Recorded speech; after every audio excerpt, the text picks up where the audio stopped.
Hi, my name is Jessica, and I am currently a caseworker in child welfare. I have worked in child welfare for the past 6 years. I interned and did my undergrad field placement there, and then continued on to become hired as a caseworker. I did complete my field placement and internship through the CWEP program, which is the Child Welfare of Baccalaureate program through Widener. I currently work in the placement unit, which is the unit that works with the children who are in foster care and their families. We work with parents on reunification with their children, and if reunification is not a possibility, then we do work on finding a more permanent plan for the children.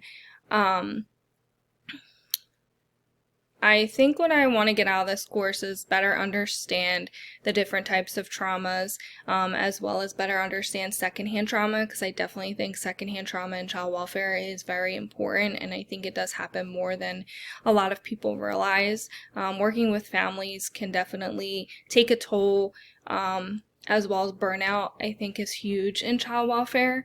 I think studying trauma is relevant to my future career because I'm not 100% sure if I want to stay in child welfare or if I want to move on somewhere else.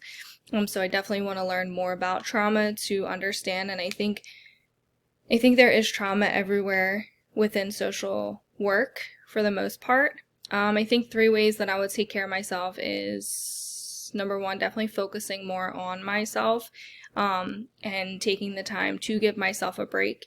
I do tend to put a lot on my plate, so I think that makes it harder for me to take care of myself.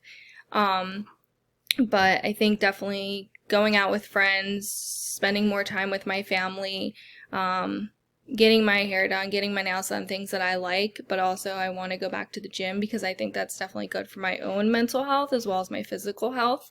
I am definitely really excited for this class, and I can't wait to learn more about trauma.